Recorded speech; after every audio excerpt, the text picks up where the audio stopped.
Salut la famille, bienvenue sur de la part de Merveille Prince. Avant de commencer, n'oubliez pas de liker la vidéo et de vous abonner. Aujourd'hui, je tenais à vous montrer le travail que j'ai effectué, comme vous le voyez, avec nos anneutons.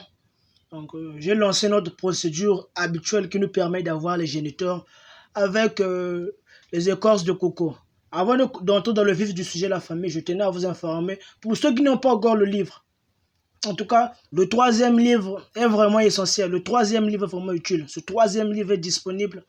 Vous achetez les deux livres à 7000 francs, vous avez votre troisième livre gratuit. Pour ceux aussi qui sont intéressés par la formation, regardez en bas des commentaires, je vais laisser le lien WhatsApp, vous allez nous contacter là-bas. Pour ceux qui font une production, qui sont incapables de produire quelque chose de bon, qui sont incapables d'avoir un bon rendement, qui sont confrontés à certains problèmes qui leur empêchent d'avancer dans leur élevage. Regardez en bas des commentaires, les solutions sont déjà disponibles. Dans la famille, comme vous le voyez, ça c'est notre méthode habituelle. Les écorces de coco bien placées, bien coincées entre eux, pour que les anneutons n'aient pas du mal à tisser les cocons. Parce que vous devez savoir que vous devez leur faciliter la tâche. Il ne faudra pas juste déposer les écorces de coco bêtement, non. Il faut bien les placer. Il faut avoir le temps de bien placer les écorces de coco, afin que lorsque vous mettez vos anneutons, qu'ils ne se tracassent pas trop pour tisser les cocons. Ok. Donc, voici un peu comment sont en train d'avancer les choses. Et je tenais aussi à vous préciser, ces derniers temps, nous avons constaté pas mal de choses au niveau de notre élevage. Donc, ces derniers temps, lorsqu'il fait chaud, il a l'habitude d'utiliser des couvercles, vous percez des couvercles. Donc, percez les couvercles et vous couvrez vos bacs. Comme ça, là, parce que ces derniers temps, il fait trop chaud. Ou au contraire, vous prenez une toile moustiquaire, vous doublez une toile moustiquaire, vous remplacez la toile moustiquaire par le couvercle. Parce que la toile moustiquaire, il y a tellement d'espace, mais vous le doublez pour empêcher d'autres insectes d'entrer à l'intérieur. Comme ça, là, il y aura de l'air frais et vos anneaux seront bien portants. Rassurez-vous toujours l'endroit où vous mettez vos bacs. Ça doit être un endroit propre. Pas de saleté. Vous devez mettre la propreté là, vous gardez vos stocks, vos choses. Mettez la propreté là, vous gardez vos choses. Cela va nous empêcher d'avoir certains problèmes. Faites les choses calmement. Ne soyez jamais pressé lorsque vous êtes en train de pratiquer votre élevage. Vous voulez monter les bacs pour produire les anneutons ou pour produire les géniteurs. Rassurez-vous toujours d'avoir le temps de bien faire les choses. Ne vous précipitez jamais.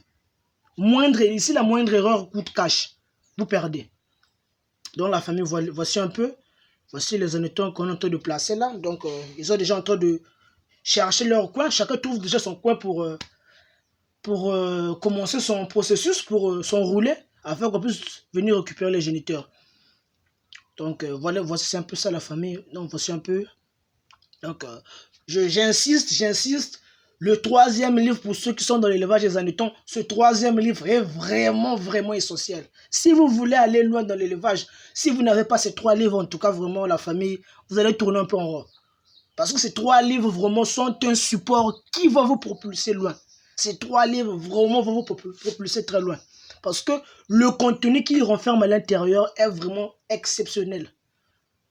Le contenu qui se trouve à l'intérieur, au total, dans ces trois livres, vous avez plus de 30 substrats. Vous avez le libre choix de choisir les substrats que vous voulez choisir, que vous voulez plutôt utiliser. Et ces substrats s'adaptent en fonction du climat, de votre budget. Il y a les substrats qui sont dépensés, il y a les substrats moins dépensés, mais qui donnent des bons résultats.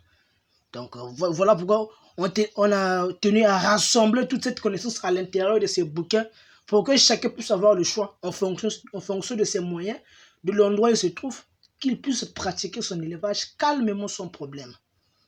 Donc la famille, voici les écorces de coco qui sont bien là. Comme vous avez vu, certaines écorces de coco que j'ai utilisées sont frais, d'autres sont secs. Mais pas tellement secs, c'est un peu sec seulement. Parce que les fibres là doivent être un peu frais pour que les anneutons se sentent un peu aussi à l'aise comme chez eux. Donc voici un peu comment le travail a été abordé aujourd'hui, la famille en tout cas. N'oubliez pas de laisser un pouce, de vous abonner, cela va vraiment me motiver. Et dites-moi en commentaire la famille, quelle est la vidéo que vous voulez que je puisse faire la prochaine fois. Donc vous me dites en commentaire le genre de vidéo que vous voulez. La prochaine fois, je ferai cette vidéo bien détaillée pour essayer un peu de vous aider sur certains problèmes que vous trouvez. Non, Prince, je veux que je puisse faire une vidéo sur tel sujet. La prochaine vidéo, je vais aborder ce sujet pour vous aider. Donc voici la famille aujourd'hui, on va s'arrêter là. Voici le travail qui a été effectué aujourd'hui. C'est de la part de votre cher frère, votre enfant, votre collègue, Merveille Prince. N'oubliez pas de vous abonner, on se retrouve à la prochaine. Que Dieu nous garde. Merci beaucoup, au revoir.